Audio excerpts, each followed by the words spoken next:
does require sacrifice and service, so we understand that for sure, and we've got a lot of different things that we've done to be able to do.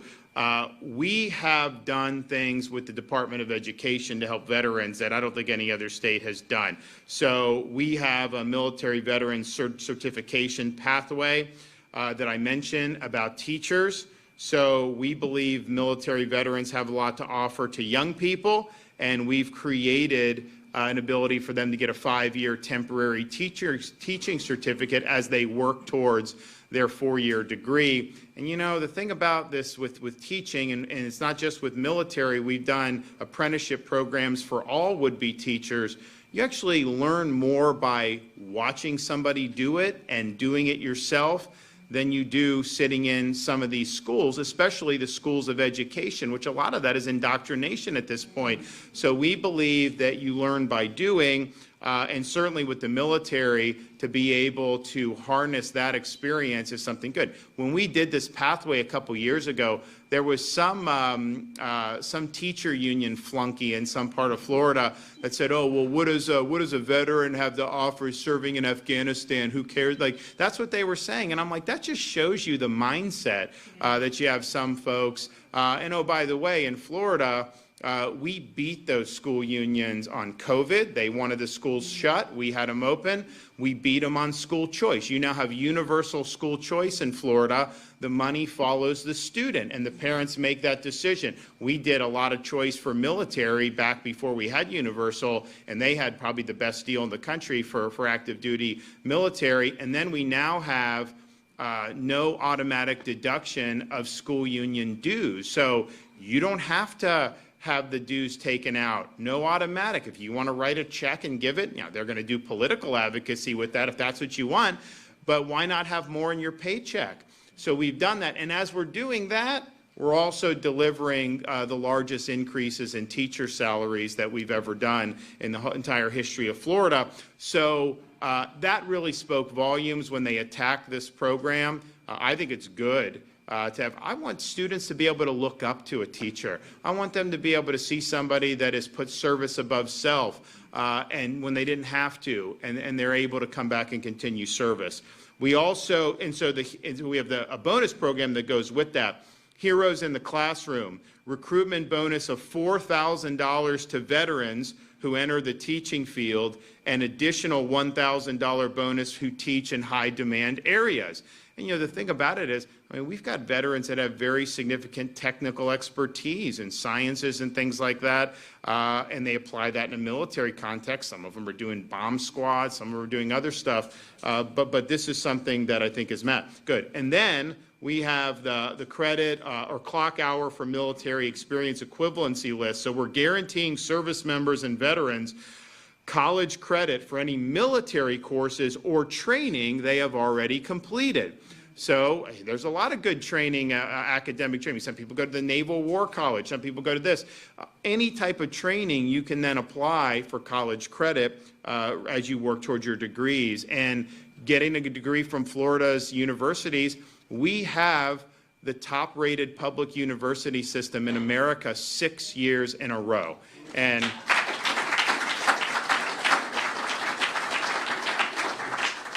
now, we had a rough day yesterday at the College World Series.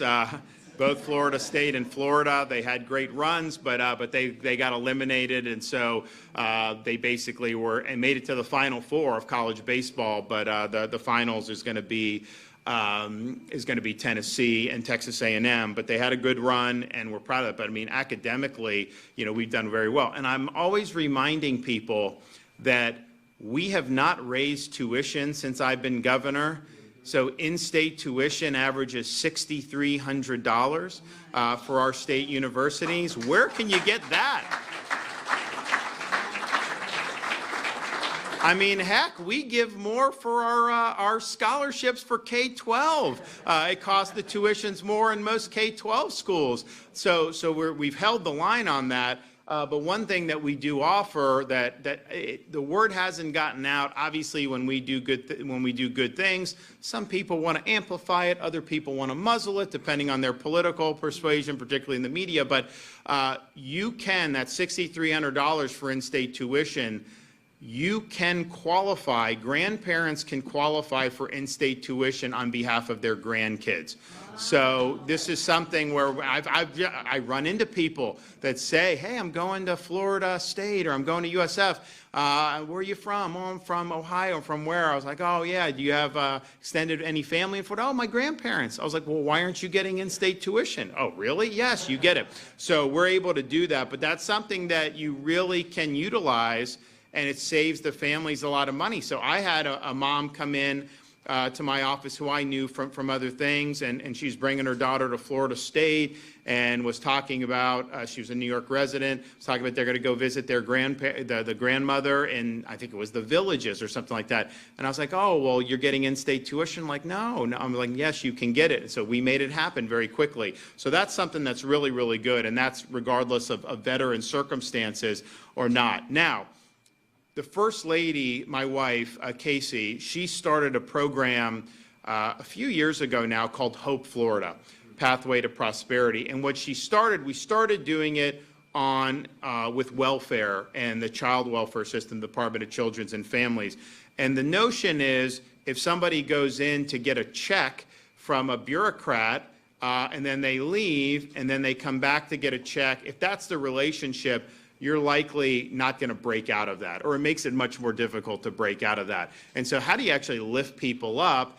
And what I think she believes and I believe is government oftentimes cannot solve problems.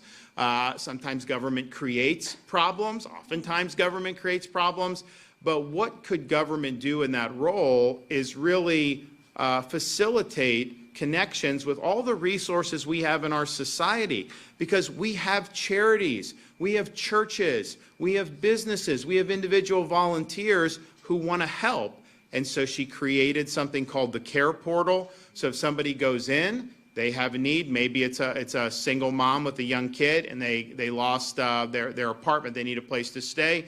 Instead of having that be just a government problem, it goes into the portal, all the churches that are involved, all the charities, all the nonprofits, everyone that's involved, they get a notice that Sally needs a place to stay. And you know what happens?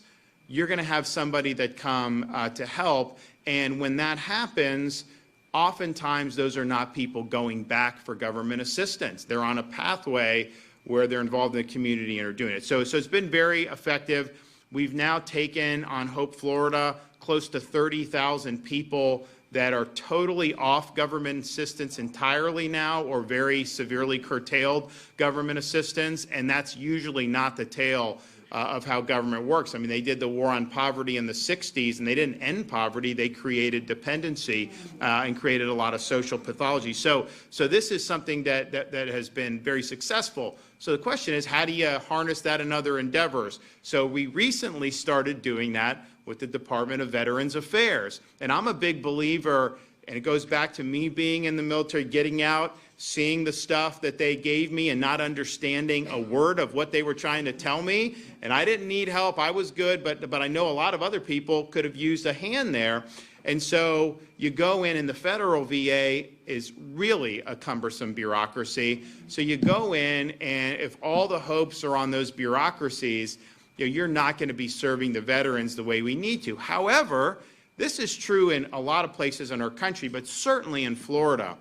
You have huge numbers of charitable groups that are created, and their mission is to help veterans in a variety of different ways. We had, when I was a U.S. Congressman in our district, we had a group called Canines for Warriors. They would train service dogs and pair them with veterans suffering from post-traumatic stress.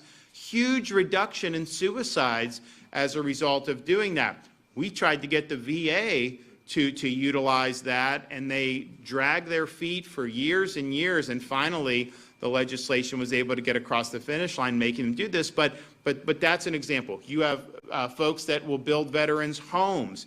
I mean, I remember seeing some of these custom homes that I've been able to tour for many years throughout Florida, where they're custom built for veterans that may have really serious injuries, maybe they're amputees. You have all this stuff's being done, and many more, scholarships, you name it. But veterans got to know it's out there. You also have businesses that want to help veterans. A lot of the corporate community will jump at the opportunity to help veterans in their community. Then you have the faith-based community. They want to be involved to help not just veterans, but certainly veterans when they need something. And the thing is, a lot of the struggles veterans have, particularly in my post 9/11 generation, these are not all physical struggles. A lot of this stuff is emotional, it's spiritual. And so being able to have the faith community involved is a huge positive. Then you just have individual volunteers. There's people in this region of the state that if you said, hey, we may need to call on you to go help a veteran someday, maybe just bring them dinner or take them out to lunch or something, there's people that would jump at the opportunity on that. And so now we're working towards, you go in at Department of Veterans Affairs in the state, and you go into the portal, and then now these groups are a part of it, and they are knowing, hey, this veteran needs some help for post-traumatic stress. This veteran needs help with housing. And it's not just about a government program. It's not just about a bureaucracy. It's about linking the veteran with all these tremendous resources that are in society. So this has only been on the VA level. We're just months into this, and they have already served over 500 veterans and veteran family members, and they have helped 250 overcome a housing barrier, 175 with a basic needs barrier, over 75 with a VA benefit barrier, and that's a cottage industry in and of itself, just trying to get the VA benefits. I mean, it's like you need to hire like law firms to be able to do this, and a lot of these veterans, I mean, well, first of all, I don't think anybody really understands the bureaucracy of the VA, so we have that. Around 50 with an employment barrier and almost 50 with a legal barrier. The success rate for resolving these barriers for our veterans is right now with this Hope Florida model applied to the veterans community, 85% success rate in resolving problems. I mean, so when has government ever batted 85% on anything? Not likely to happen, right? So that's good. So we also have, under the First Lady's leadership, which she launched about 2 years ago, continued the mission recruitment campaign in partnership with Florida Department of Children and Families and Department of Veteran Affairs. We want to recruit veterans, military spouses, and former law enforcement officers who still have a desire to serve their communities into service of the state. As child protective investigators, adult protective investigators, and case managers in our child welfare system. These are difficult issues, a lot going on there. Getting good people involved is a big deal. We now have had over almost 250 veterans hired as investigators with DCF through this initiative. So that's making an impact too, and the quality of the performance will certainly go up as a result. We've done a lot of different legislative initiatives that we've been able to sign. Our budget that I signed the budget last week. So Florida, our budget that I signed for the upcoming fiscal year actually spends less than what we're spending in the current fiscal year. Who else is doing that in this country? But even though we're spending less, we have record education funding. We have record infrastructure and transportation funding, and we've accelerated road projects that need to be done. We have record funding for things like conservation, Florida Springs, our coastlines, all this stuff we've been able to do. So we're doing the things that make a difference in your life. We're vetoing pork projects or whatever, but protecting taxpayers, holding the line overall on spending. But the money that we are spending, we're making an impact with, and that's really the way it should be done. And even amongst that, we got $500 million in the budget for accelerated debt repayment. So you now have, the state of Florida, the lowest per capita state debt in the entire United States of America. The U.S.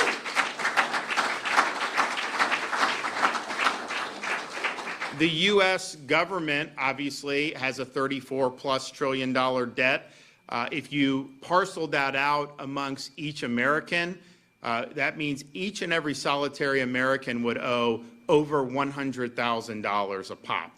If you parceled out Florida state debt, each Floridian, and it would never come to this, but each Floridian would owe about $600. So that's a much bigger, different picture that we're dealing with. So we're happy with that, but we got $500 million to retire debt even more rapidly. So even before that goes into effect, we've retired 36% of the state's taxpayer-supported debt. That's from the entire history of Florida till the present. We've knocked out 36% of it. That $500 million will let us do even more, and that is saving tens of millions of dollars in interest payments for taxpayers on these bonds and whatnot. So it's good management, and we're proud of that. So it's a good budget, but then within that, we got over $80 million across various agencies for veterans initiatives in the state of Florida, workforce preparation, medical assistance, education opportunities, helping homeless veterans get in a stable situation, as well as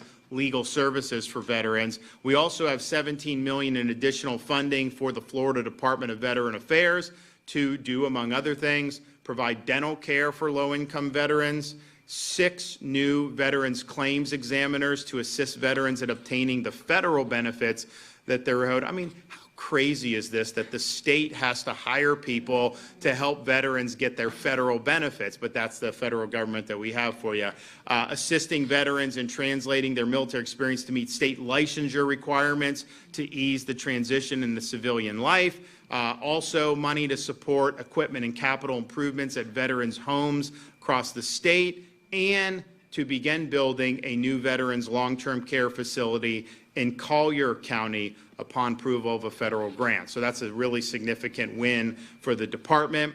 And I'm pleased to announce that with the addition of the Collier County State Veterans Nursing Home, Florida will have the most state veterans nursing homes in the entire United States of America. So we're doing it. Which brings us why we're here today. And we've got two really good bills. The first bill that I'm going to sign is House Bill 725. And you're going to hear a minute of story here about why this is necessary. But what it does is it expands the eligibility for admissions to a veteran's long-term care facility to include spouses and surviving spouses of qualifying veterans. You have situations where veteran has been separated effectively from the spouse because the spouse is not eligible to be in a veteran's nursing home. We have changed that with this piece of legislation. First of all, it's just the right thing to do. When you have a surviving veteran and the spouse, we want to keep them together. But even when the veteran unfortunately passes on, we recognize that that spouse has also served, and that spouse deserves our support as well. Not really swearing an oath, but it's kind of an implicit oath that they take to do what they can to help the veteran. So we think that this is something that's appropriate. I'm not sure how many other states do this. Do you know how many? Just a very few states. So we're on the vanguard yet again on that. But this is important. There's valuable care that's provided at our veterans nursing homes. We have a bunch of services all the way down to hospice care. And we want to make sure that families are kept together, spouses are kept together. So you'll hear a little bit more about that in a second. I'm also signing HB 1329, which revises existing programs and expands benefits for folks here in Florida. And these are programs, many of which are designed to help the veteran transition to civilian life. And so we've done a lot of good work in this area.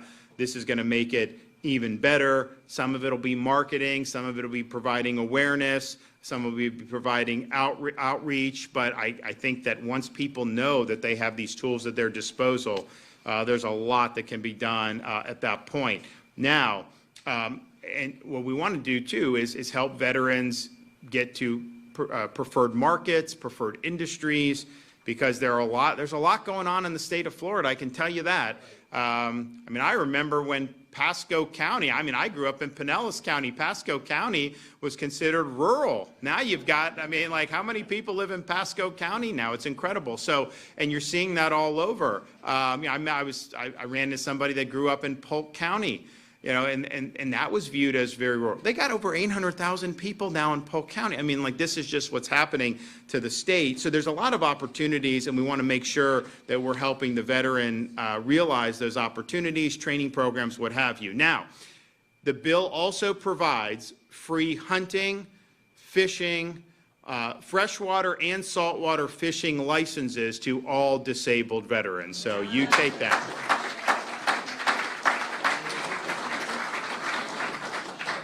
We also create and fund the Major John Leroy Haynes Florida Veterans History Program within the Department of State's Division of Arts and Culture to record the stories of Florida's veterans and preserve them for future generations. When we had the 80th anniversary of D-Day, I announced, and we don't have very many surviving members. And we identified some in Florida. Most of them were going over to Normandy to do the ceremony, which is totally appropriate. And we said, when you get back, we're going to award all surviving D-Day veterans the Florida Medal of Merit, which is our highest honor for exceptional meritorious service to either the state or country.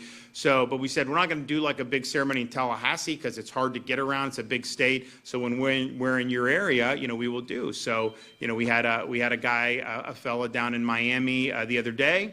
We were able to present it to him. Signed up in the Navy in 1943. Is there in D-Day in 44, bringing the tanks ashore. Then he goes to the Philippines, then Japan, and did great service to the country. But you know, the connection to those folks has dwindled because most of them have passed on at this time. So really, it's up to us to make sure that future generations understand what it means. And I think that this program to record these stories and preserve them, I think is really, really important. And this bill even goes further with that. We are requiring in the state of Florida middle and high school students to receive instruction on the history of Veterans Day and on the history of Memorial Day, which is good.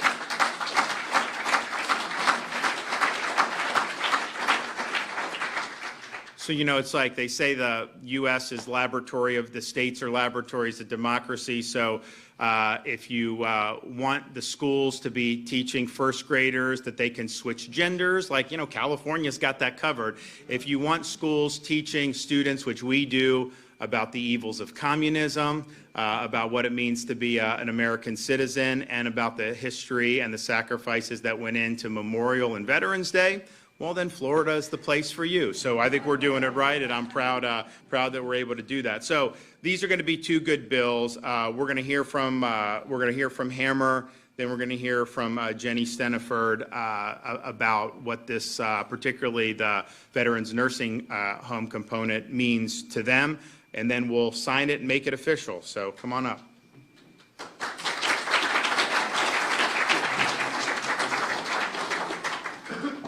Hello, everybody. Marine generals don't have a problem following somebody speaking at a podium. Difficult, right? A blessing, a blessing. So, Governor, it's my distinct honor to be able to say on behalf of Florida's 1.4 million veterans that we sincerely appreciate your strong leadership of our great free state of Florida. Florida veterans are honored that you're our governor. We're honored because we know that you're the only currently serving governor who has deployed overseas, who made personal sacrifices in the defense of our nation in a combat theater of a war. He's the only one, right there.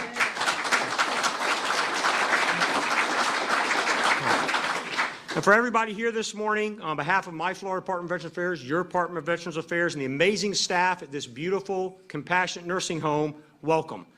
We just, it's the Baltimore Lopez State Veteran Nursing Home, and it's really fitting, as the governor said, and it's also honorable that the governor chose this special location to sign these two veteran-related bills. This home is named after Medal of Honor recipient First Lieutenant Baltimore Lopez, who selflessly gave his life for his fellow Marines during the historic 1950 landing in Incheon. This Florida-born Marine was raised just 20 miles south of here, and for the Marines directional, it's that way, right? And we're so honored to carry on his amazing legacy of service, and especially his self-sacrifice in this beautiful veterans home. I want everybody to know that because of our governor's clearly defined commander's intent, his desired mission success and end state for our state's veterans, Florida continues to be and has been the most sought-after state in the nation for veterans and their families. Since taking office, our governor and his administration, with the full support of our Florida legislature, have allocated hundreds of millions of dollars to address and improve Florida veterans' issues and needs. Today, he'll be signing 2 key Veterans Bill legislation pieces that reinforce and build on that success. The first bill, as the governor mentioned, expands resident eligibility in our Florida veterans' homes to include spouses and surviving spouses who need skilled nursing care themselves. This is the honorable thing to do, and it's the compassionate thing to do. And because of that, it's going to be well received by our veterans and every other citizen in our great state. The second bill the governor will be signing today will record the stories and the history, as he said, of Florida's veterans. It'll preserve them for our future generations, right over there, through a new state veterans history program named after the late Marine Major John Leroy Haynes, who served in World War II, Korea, and Vietnam. He didn't get enough. A great American who is a lifelong veterans advocate, and it's so fitting and honorable that we're going to be naming this historical program after him because of who and what he was. Additionally, the same bill reinforces Veterans Florida as the initial point of transition assistance for service members leaving active duty who decide to come to Florida and raise their families, secure meaningful employment for themselves and their spouses. Of special importance, personal, heartfelt importance to me as a veteran and as a grandfather, this bill encourages the instruction on the history and the significance of Veterans Day and Memorial Day in our now nationally recognized best-in-class Florida schools. There's none better, and I'm glad they're going to be there. In fact, Florida is the most veteran sought-after state in the nation, and it's the most veteran-friendly state in the nation. We passed California last year to be the second most populated veteran state. Why? Because veterans are moving here. They're choosing to move here. I hear from veterans all the time, why'd you move to Florida? Why'd you leave California? Why'd you leave New York? They say it's because of this combat veteran right here. That's what they tell me. They said because of his common sense leadership during the pandemic, his leadership to ensuring that our Florida economy is both vibrant and resilient for the future, his leadership in advocating and for protecting parental rights, his respect for law and order and respect of our law enforcement officers, his unquestionable patriotism and love for our country, and his strong commitment to make Florida and America a better place for future generations than what it currently is today. That's why they're moving here. One of those veterans who recently moved here, I met Monday, just this past Monday. And when I see a veteran with a ball cap, it said Korean veteran, I walked up and I say, hey, sir, when did you serve? What service? Oh, I was in the Air Force. And he said, we actually were the Air Force at that time in Korean War. It was 1950. He was running for his life to the Pusan perimeter. He said, you know what, General, you're a Marine, right? I said, yeah. He said, I like Marines. You know why? He said, because they were the ones who were turning around and shooting their weapons toward the enemy while everybody else was running, right? I said, yeah, that's the Marines. But this gentleman, so he was looking, I was at a clinic, and I was doing a tour of people who want to help veterans' mental health. And I said, sir, how old are you? He paused, he stood up a little bit taller, and he gave me a fist bump. He said, I'm 95. I said, no way, no way. Sir, you're 95? Jack Morris. He said, yeah, I'm 95. And I said, well, how long have you been in Florida? I just assumed he'd been here forever. He goes, I just moved here. I said, oh, 95? Where'd you move from? He didn't say a state. His quote was, I left Gavin Newsom. So then I said, being a Marine, idiot Marine, I said, oh, you left California. General, I said, I left Gavin Newsom. I came here for Ron DeSantis. 95 years old, okay? And he drives himself. He's brilliant. He sent me a great follow-up email, and I told him, I'm going to use you, sir. You got your permission. I want to. He said, absolutely, General. I like Marines, he said. So, and I said, well, and I talked about nursing homes. He said, I'm not ready for that yet. And I said, well, if and when you get there, we've got the best in class in the nation. He said, I don't need that. I just met an 85-year-old in the Villages, and we're doing good. Jack Morris. So from 95, and I said, so then I'm talking, I said, Jack, why did you move here, honestly? He goes, because I want to finish the rest of my life in this state, not in that state. That's why he's here. One of the other veterans who recently moved here is my Marine son, sitting right there with my grandsons. Last year, he moved to Florida with his family, and I want to thank both you, sir, and the First Lady for your instrumental leadership in bringing our two amazing grandsons to the state of Florida. Thank you, sir. All right. Governor, thank you again for your strong, focused leadership of our state, for your personal understanding and commitment to support our veterans and their families. Governor, sir, Semper Fidelis, and hoorah. Okay.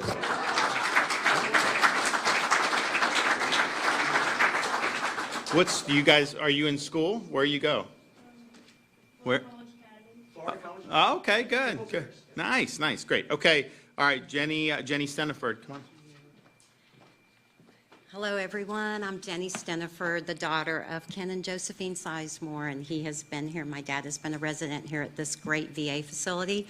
I first need to say, who would have thought I would speak after our great governor and this general, so I'm going to do the best I can. Over 62 years ago, my dad was serving in Vietnam, and then they assigned him to Bangkok, Thailand.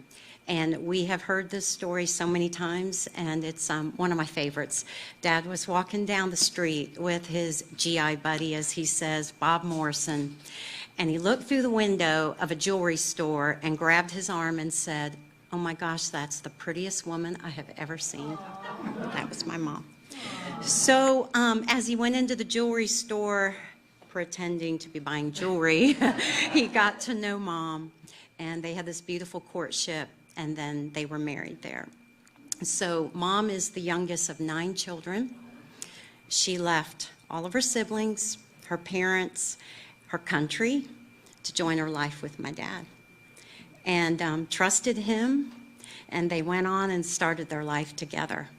So through the course of that, I was born Fort Campbell, Kentucky. My brother, Fort Bragg, North Carolina.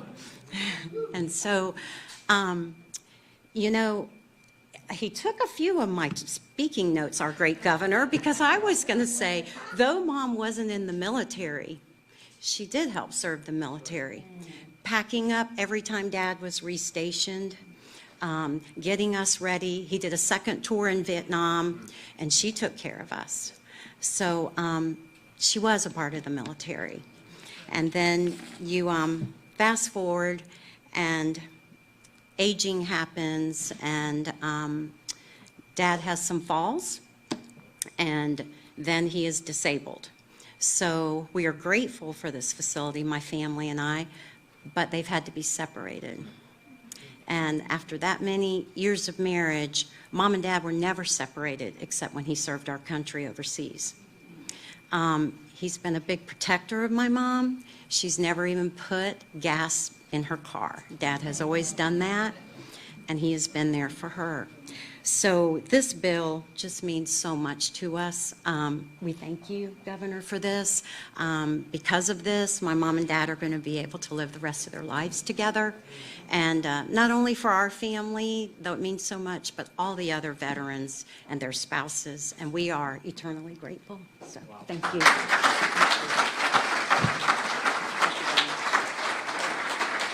So everyone who's going to participate in the bill signing, we'll get you over here and get staged.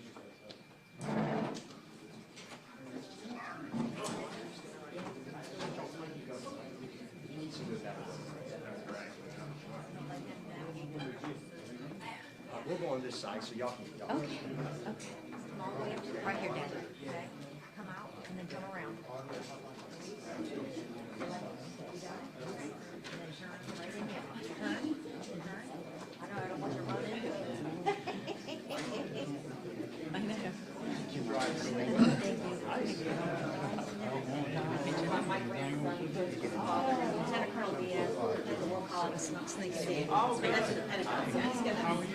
Can we move this? How are you? All right. All right, are we good? Okay, let's clear the way pretty good. Okay, so this one is HB 725.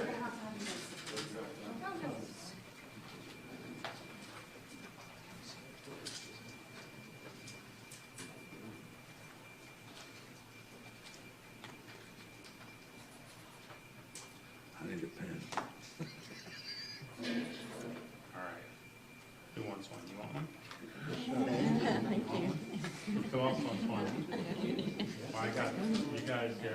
Well, they're raised by Marines. They're good with the circle. Perfect. I have a youth. I know you do, so I know. Anyone else? All right. All right. And then now here's the standard veterans bill that have all the goodies in, including the fishing, hunting licenses. All right, who wants one of these? I got 3 more. I'll take one. Anyone? Okay. Thank you, sir. One more? For a Marine. All right, Semper Fi. All right, so both of those, job well done.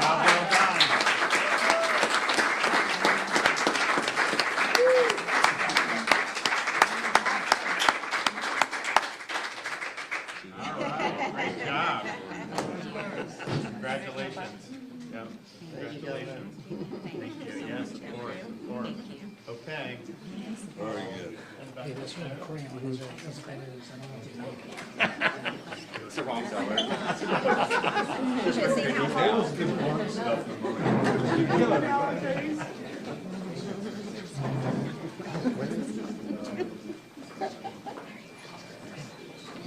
And y'all know what this should say? It should say Governor DeSantis supports veterans.